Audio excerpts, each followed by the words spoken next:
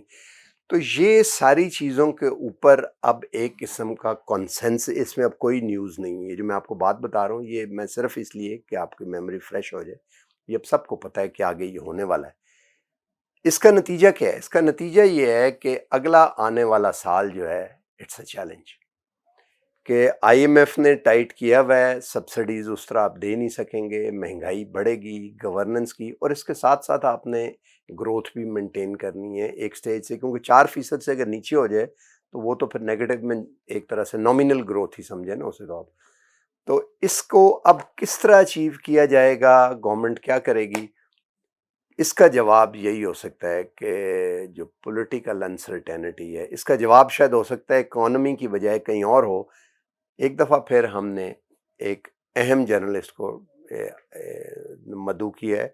آپ ڈان کے bureau chief بھی ہیں اور ساتھ ہی ڈائریکٹر پروگرام بھی ہیں، افتخار شرائی صاحب. Very warm welcome. آپ کا تجربہ کیا کہتا ہے؟ آپ نے یہ سارے دور پہلے بھی اور پلیٹ فارم سے، پرنٹ سے، بیرون ملک رہ کے یہ ساری چیزیں آپ نے یہ دیکھی ہوئی ہیں. تو اگلے سال میں جو بھی گورنمنٹ ہو، الیکشن ہوتے ہیں یا نہیں ہوتے، کہ یہی کنٹینیو کرتے ہیں، کیسا دیکھ رہے ہیں آپ اگلا سال؟ اب دیکھیں، میرا خیال میں جو آپ نے پکچر ڈرا کی ہے طاہر صاحب، بڑی ہی پریشان کن، اس میں تو کوئی شک نہیں ہے. اور جو بھی نئی حکومت آئے گی اس کے لیے چیلنجز پہلے سے کہیں بڑھ جائیں گے. آپ نے دیکھا ہے کہ اب بھی اگر خان صاحب کے بعد یہ حکومت آئی اور 9 جماعتوں کی حکومت، جس کے اندر 2 جماعتیں تو ایسی ہیں کہ جو کم از کم 3 سے 4 بار اس ملک میں حکمرانی کر چکی ہیں، لیکن حالت اس وقت یہ ہے کہ انہیں سمجھ نہیں آ رہی کہ کس طرح سے شروع کریں، کہاں سے شروعات کریں اور کیسے چیزوں کو ٹھیک کیا جائے. اگرچہ ہم ان کی سنسیئرٹی پہ شک نہیں کر رہے، لیکن انہیں سمجھ نہیں آ رہا کہ کیا کیا جائے. تو میرا خیال میں آنے والا وقت، جو پکچر آپ نے ڈرا کی، بالکل اسی طرح ہے کہ ہمارے لیے صورتحال اور زیادہ مشکل تر ہوتی جائے گی. لیکن کیا کریں کہ ہمارے پاس کوئی اب سلوشنز تو ایزی مجھے تو نظر نہیں آ رہے. ہونا کیا ہے کہ آپ اپنی بیلٹ کو کتنا اور ٹائٹ کریں گے، نہیں ہو سکتے سے زیادہ آپ کیا کر سکتے ہیں. آپ کیا سالانہ ترقیاتی پروگرام میں سے اور کوئی پیسے نکالیں گے؟ گویا کہ ملک کے اندر جو ضروری منصوبے ہیں کہ آپ ان کو ختم کرنا چاہ رہے ہیں، ان کو بند کرنا ان میں چاہ سے رہے ہیں، کچھ نہیں تو ہو کریں گے. سکتا. یہ کچھ کرنے پڑیں گے 100 ارب تو انہوں نے کہہ دیے. بالکل، لیکن اس سے زیادہ تو آپ آگے نہیں جا پائیں گے. صوبوں سے جو سرپلس آنا تھا ٹیکس میں، وہ بھی لگتا ہے کہ اب شاید نہیں آئے گا. نہیں آ پائے گا. اور دوسرا یہ ہے کہ اگر آپ ایزی سولوشنز یہ سمجھتے ہیں کہ پھر آپ ٹیکس ٹارگٹس بڑھا دیں گے تو لوگوں سے کتنا کچھ آپ وصول کریں گے. پہلے لوگ بہت مشکل صورتحال کا شکار ہیں، ان کے پاس میرے خیال میں اب باقی کوئی جوس نہیں بچا جو آپ نچوڑنا چاہ رہے ہیں. تو پھر ہے کیا؟ میرے خیال میں ہے تو کچھ لانگ ٹرم سولوشنز، اور جو شارٹ ٹرم ہے وہ تو یہی ہے کہ ایک تو رول اوور ہو گیا، ساتھ میں کچھ ایڈیشنل سپورٹ آ گئی، اور اللہ کرے کہ کچھ اور آ جائے. پھر ہم چاہے ایران کو انگیج بھی کر رہے ہیں. آپ کو معلوم ہے کہ ہمارے اس وقت توانائی کے پیٹرولیم کے منسٹر وہاں بیٹھے ہیں، اس سے پہلے وزیر خارجہ بھی ہو کے آئے ہیں. تو میرا خیال میں انرجی کا سب سے بڑا ایشو ہمارا ہے کہ ہمیں شاید وہاں سے ایک سستی بجلی ملتی ہے، کچھ پیٹرول کے حوالے سے petroleum product gas pipeline بنی گیس ہوئی ہے. پائپ لائن ہمارے دروازے پہ پڑی ہے. تو میرا خیال میں اگر آپ جو بات کر رہے ہیں، ایک تو یہ کہ اکنامک اینڈ پہ تو ہمیں ان سولوشنز کی طرف جانا پڑے گا، کہ ایک تو یہ کہ ہمیں کچھ سپورٹ مل جائے، فائنینشیل سپورٹ، کہ جو شاید تھوڑی بہت مل رہی ہے، اور ساتھ میں ہمیں کوئی چیپر سورس آف انرجی کی طرف جانا پڑے گا، جو کہ میرے خیال میں اس وقت ہمارے پاس واحد ایک آپشن ہے، وہ ایران کی آپشن ہے. اس حوالے سے جو ہمارے اوپر عالمی دباؤ ہیں، میرے خیال میں انہیں بھی سمجھانا چاہیے کہ اب اس آپشن کی طرف ہم نہیں جائیں گے. تو سری لنکا تو بڑا چھوٹا ملک ہے، پاکستان 24-26 کروڑ کا ملک ہے، میرے خیال میں یہ ڈیفالٹ کرنا افورڈ نہیں کرتا. تو ایک تو اس طرف جانا پڑے گا. اور پھر آپ نے جو ایک ہنٹ دیا کہ اس ملک کے اندر جو پولیٹیکل اسٹیبلٹی ہے، میرے خیال میں بہت وائٹل ہے. اگر وہ آپ لے کے آتے ہیں تو اس ملک میں میرے خیال میں آج تک اگر فارن انویسٹمنٹ نہیں آئی تو 2 بنیادی وجوہات ہیں. ایک تو یہ ہے کہ کوئی بھی گورنمنٹ اپنی مدت مکمل نہیں کر پاتی، اور اگر کر بھی پاتی ہے تو آپ نے دیکھا ہے کہ 2008 سے لے کے 13 تک اور 13 سے لے کے پھر 18 تک اگرچہ 2 حکومتیں رہی ہیں، لیکن ان دوران بھی جو سیاسی حالات تھے بڑی ابتری کا شکار رہے ہیں. مظاہرے ہوتے رہے، لانگ مارچ ہوتے رہے. تو ان چیزوں کو دیکھ کے میرا خیال میں ہم تو کہتے ہیں کہ انٹرنیشنل انویسٹر، آپ کا جو لوکل انویسٹر ہے، وہ بھی سرمایہ یہاں سے نکال کے کہیں اور لے کے چلا جاتا ہے.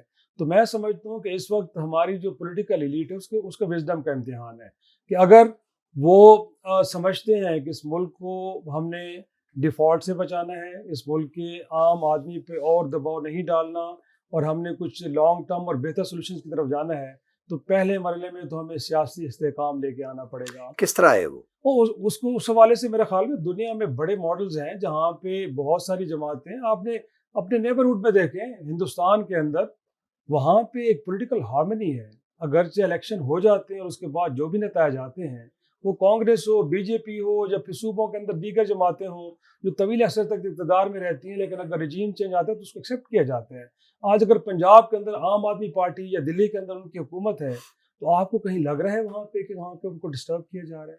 ان کو اسپیس دی جاتی ہے, وہ لوگ پرفارم بھی کرتے ہیں. تو یہاں پہ بھی میرا خیال میں ہمیں چاہیے کہ ہم لوگوں کو اپنا وقت دیں, ان کو پرفارم کرنے دیں. اگر سکسیس ہوتی ہے تو بڑی اچھی بات ہے, پاکستان کی سکسیس ہے. اگر فیلئر ہوتے ہیں تو پھر آپ تیار ہو جائیں, پھر آپ کو باری ملے گی. تو میرے خیال میں ہمیں تھوڑا سا سیاسی حوصلہ دکھانا پڑے گا, جو کہ پچھلے 75 برسوں میں ہم اس کو مس کر رہے ہیں. طاہر صاحب, یہ آ جائے گا. اس کے ساتھ جو سب سے بڑا پرابلم ہمارے ہے وہ سیکیورٹی کا ہے. آپ کو معلوم ہے کہ پاکستان افغانستان کو لے کے, ہندوستان کو لے کے بڑے عرصے تک ڈسٹرب رہا ہے. میرے خیال میں ان ایشوز کو بھی ہمیں بڑے ایگریسولی اور بڑے سیریسلی ایڈریس کرنا چاہیے. اس کے اوپر پولیٹیکل پوائنٹ اسکورنگ کرنے کے بجائے اب آنے والے دنوں میں شاید ان کیمرہ اس کے اوپر بریفنگ بھی ہونے جا رہی ہے, اور ہماری ملٹری قیادت سیاستدانوں کو بتانے جا رہی ہے کہ کیا سچویشن ڈیمانڈ کر رہی ہے اور ہمیں کیا کرنا چاہیے. تو میں سمجھتا ہوں کہ اس معاملے پہ بھی ہمیں سیم پیج پہ ہونا پڑے گا, تب جا کے ہم انٹرنیشنل انویسٹر کو کہیں اٹریکٹ کر پائیں گے. اور پھر ساتھ میں انٹرنیشنل انویسٹر بھی اس وقت آئے گا کہ جب آپ ملک کے اندر کوئی چیپر سورس جو ان پٹ ہے کاسٹ ان کو بھی آپ ایڈریس کریں گے, کیونکہ سب سے بڑا پرابلم ہماری انرجی کا ہے. یہ تو آپ یہ کہہ رہے ہیں کہ ترقی کر کے اور بیلنس شیٹ میں امپروومنٹ لا کے, لیکن حکومت جو پلان آگے کر رہی ہے اس میں تو مڈ ٹرم کے لیے خرچے کم کرنے کے اور قرضے کے, وہ تو یہ ہے کہ جو بانڈ ہے, جو 30 سال کا بانڈ ہے, اگر وہ ایکسپائر ہو رہا ہے تو اسے 5 سال اور آگے بڑھا دیا جائے, یعنی قرض کو مؤخر کرنے کا. اور لوکلی بھی جو ییلڈ کرو ہیں اس کے اوپر, تو اس سے اکنامک گروتھ تو زیادہ ہوتی ہوئی نظر نہیں آتی. اور انفلیشن جو ہے, جو ایک دفعہ سیٹ ان ہو جاتی ہے, وہ لوگوں کی پرسنل انکم کو ایک دفعہ ایروڈ کر دیتی ہے. جب تک نئی گروتھ نہ آئے, سیلریز نہیں بڑھ پاتی, یا انکم لوگوں کی نہیں لائیولیہڈ اس طرح امپروو نہیں ظاہر کرتے. تو یہ جو ایک بڑا فریل سٹرکچر تھا جو کہ بڑا ویک ہو گیا اب یہ پچھلے چند دنوں میں کرنے کے لیے, مطلب چند مہینوں میں ہوتا چلا آ رہا تھا, بٹ ایک دم ہوا فال ایک طرح سے. آپ سمجھتے ہیں کہ یہ سوشلی سسٹینیبل ہوگا؟ ہرگز نہیں. میرا نہیں خیال کہ یہ سوشلی سسٹینیبل ہوگا. رادر یہ ہے کہ اس کا امپیکٹ تو ہم نیگیٹیولی دیکھ رہے ہیں کہ اس وقت صورتحال یہ ہے کہ حکومت پریشان ہے, عام آدمی پریشان ہے, اور ہمیں کوئی سجائی نہیں دے رہا کہ ہم کس طرف جائیں. لیکن اگین بہت سارے ایسے ایریاز تھے طاہر صاحب کے جن کو ہم صرف نظر کرتے رہے. وجہ یہ تھی کہ شاید ہمیں کچھ ایکسٹرنل سپورٹ ملتی رہی, وہ افغان وار کے تھرو ملتی رہی, یا کچھ اور ہمارے سامنے مواقع آئے اور ہم ان کا فائدہ اٹھایا. لیکن وہ فار دا ٹائم بینگ تھا. ہم نے اپنی اکانومی کو درست کرنے کے لیے جو سٹیپس لینے تھے وہ نہیں لے پائے. ہم اپنے ٹیکس بیس کو نہیں بڑھائے. دنیا بھر ہمیں یہی کہا گیا. IMF پروگرام میں جب ہم گئے, امریکہ کے ساتھ ہم پارٹنرشپ میں گئے, تو آپ کو یاد ہوگا کسی زمانے میں ان کی جو وزیر خارجہ ہیلی کلنٹن کہا کرتی تھی کہ جو آپ کا جو ٹیکس ٹو DGDP ریشو ہے وہ بڑا ہی لو ہے, دنیا میں اس طرح ملک نہیں چلا کرتے.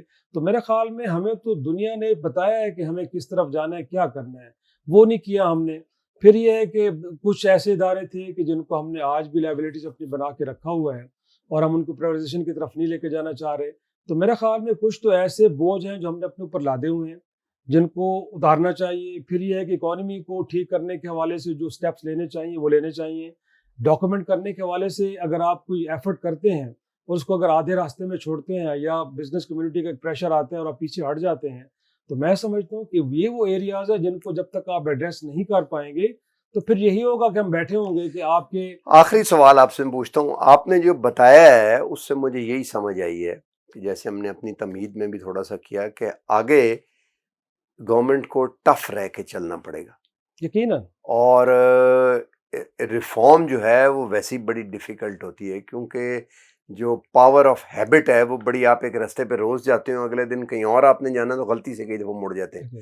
تو ان ساری چیزوں کے ساتھ جو ہے اس کی پولیٹیکل سپورٹ کہاں سے آئے گی, کیونکہ لوگوں کے پاس جیبوں میں سے پیسے بھی نکل رہے ہیں, کھانے کے لیے بھی کم جا رہا ہے, اور ہو سکتا ہے وہ خوش بھی نہ ہو حکومت سے. اس کی پولیٹیکل سپورٹ کہاں سے آئے گی؟ میرا خیال میں طاہر صاحب، ہم کہیں پچھلے دنوں جب فیٹ آف کے معاملے پہ ایک پازیٹیو نیوز آئی تو وہاں پہ بھی میں نے یہی آرگومنٹ دیا کہ اس ملک کے اندر آپ نے اگر ایشوز کو ایڈریس کرنا ہو تو اگرچہ یہ ایک بڑی بیٹر ریالٹی ہے، لیکن بہرحال اس ملک کے اندر ملٹری اسٹیبلشمنٹ کا ایک پولیٹیکل رول بھی ہے اور بعض اوقات پازیٹیو بھی ہوتا ہے. ہم نے دیکھا کہ جب فاٹر ریفارمز کرنے جا رہے تھے تو پولیٹیکل فرنٹ کے اوپر ہمیں سنسیئرٹی نظر نہیں آ رہی تھی، لیکن جب ملٹری اسٹیبلشمنٹ نے پوش کیا تو اس پارلیمان نے ان کو مین اسٹریم کیا، ہو گئے.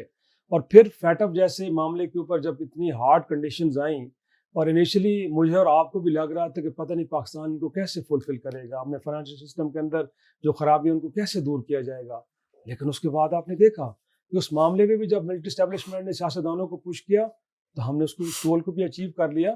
تو اب بھی جو ملک کے اندر پولیٹیکل اسٹیبلٹی ہے، مجھے لگ رہا ہے کہ اگر ملٹری اسٹیبلشمنٹ کے اینڈ پہ بھی یہ ریئلائزیشن ہے کہ پاکستان بڑے مشکل حالات میں گزر رہا ہے اور اس کے لیے جو پہلا پری ریکوزٹ ہے وہ پاکستان کے اندر سیاسی استحکام ہے. اگر وہاں پہ یہ ریئلائزیشن ہے اور مجھے لگتا ہے کہ ہے، تو اگر وہاں سے ایک بڑا سیریس پش ہوگا تو مجھے نہیں لگتا کہ پھر سیاستدان اس معاملے کو سیریسلی لیں گے اور پاکستان کے اندر ایک طویل عرصے تک ہمیں سیاسی استحکام نظر آئے گا. تو آپ کو یہ آخری بات ہم اٹس اے گڈ نیوز اگر یہ ہے کہ آپ کو لگتا ہے کہ اب اس کے بعد کچھ لمبے عرصے کے لیے سیاسی استحکام شاید آنے والا ہے؟ یقیناً مجھے لگ رہا ہے کہ اب سیاستدان بھی اپنے ماضی کے تجربات سے سیکھ چکے ہیں کہ اگر وہ ایک دوسرے کی ٹانگیں کھینچتے ہیں تو ان کے لیے خود مشکلات پیدا ہوتی ہیں اور اس کے نتیجے میں خود پاکستان کے لیے بہت مشکلات پیدا ہوتی ہیں. اور آج آپ کے سامنے حالت یہ ہے طاہر صاحب کہ پاکستان کے زر مبادلہ کے ذخائر کہیں 9 بلین سے بھی نیچے چلے گئے ہیں اور اس میں بھی آپ کو معلوم ہے کہ میجورٹی جو پیسہ ہے جو لوگوں کے پڑے ہوئے ہیں. تو میں سمجھتا ہوں کہ سیاستدان بھی اب اتنے ناسمجھ نہیں، اتنے بھولے نہیں، ان کو پتہ ہے کہ سچویشن کیا ڈیمانڈ کر رہی ہے. چلیں جی، بہت بہت شکریہ. گفتگو تو ظاہر ہے یہ ہے لیکن وقت آپ کو پتہ ختم ہو رہا ہے. یہ ایک بڑی خوشخبری ہے اگر یہ ایسا ہو، کاش ایسا ہو، اور ہو سکتا ہے کہ ایسا ہو بھی جائے. کیونکہ کل میں نے ایک بڑی خوفناک تجزیہ کسی سے سنا، ایک لے مین سے، جس نے مجھے بڑا پریشان بھی، میں رات کو بھی پریشان رہا جس کی وجہ سے. اس نے ایک انالیسز کیا، بالکل لے مین نے. اس نے کہا جب پولیٹیشنز اور پولیٹیکل اینٹیٹیز یا پولیٹیکل ڈائسپورا، جب پالیٹکس فیل ہو جاتی ہیں تو ظاہر ہے اسٹیبلشمنٹ کے کندھوں پہ چیز آ جاتی ہے. اور جب کوئی ملک ڈوبنے لگتا ہے تو آخری جو severe of the last resort ہے وہ پھر ملٹری آ جاتی ہے. جیسے کہتے ہیں نا کہ امریکہ میں حالات خراب ہوں گے تو مارشل لا لگ جائے گا یا انڈر سیولین لگے گا یا مارشل، تو ملٹری آ جاتی ہے. تو میں نے اس سے پوچھا کہ اگر ملٹری بھی فیل ہو جائے کرنے میں تو پھر کیا ہوگا؟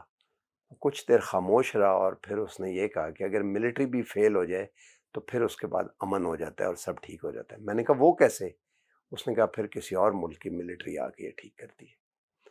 تو بڑی ریئلٹی ہے اس بات میں کہ جو سوورینٹی کی ہم بات کرتے ہیں وہ اگر ہم اس سٹیج پہ بھی اگر ہم نہ کر پائے تو لگتا ہے کہ سوورینٹی کے 71 میں ایک دفعہ یہ پہلے ہو چکا ہے.